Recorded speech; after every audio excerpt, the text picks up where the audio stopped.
Les forces russes avancent méthodiquement vers Kourakovo, coupant les principales routes d'approvisionnement des forces ukrainiennes.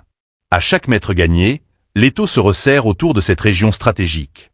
Selon Denis Pouchiline, chef de la République populaire de Donetsk, cette progression n'est pas seulement une avancée militaire.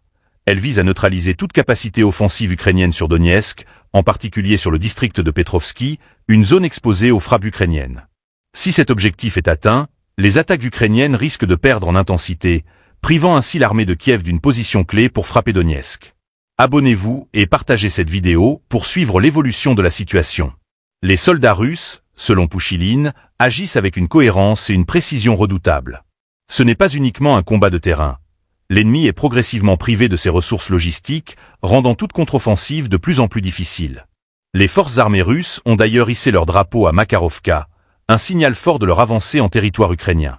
Cette stratégie, qui combine maîtrise du terrain et coupure des lignes de ravitaillement, semble cibler directement la capacité de l'Ukraine à maintenir ses positions dans cette région. Kourakovo revêt une importance capitale.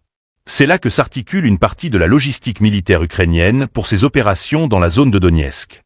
Pour la population de la région, l'avancée russe représente à la fois une promesse de protection accrue et un possible soulagement face aux frappes d'artillerie et aux attaques de drones, fréquemment lancées depuis Kourakovo.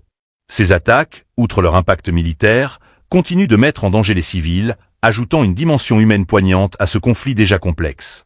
Cette progression russe marque un tournant, et chaque position reprise affaiblit l'artillerie ukrainienne. Pour Pouchiline, il est clair, dès que Kourakovo sera totalement sécurisé, l'Ukraine perdra un point d'ancrage stratégique pour attaquer Donetsk. Cette avancée est donc plus qu'une manœuvre militaire, elle est un changement dans l'équilibre des forces dans la région, et chaque victoire tactique rapproche un peu plus les troupes de la sécurisation complète de Donetsk. Ainsi, les enjeux autour de Kourakovo continuent de croître, faisant de cette bataille un point focal pour les deux camps.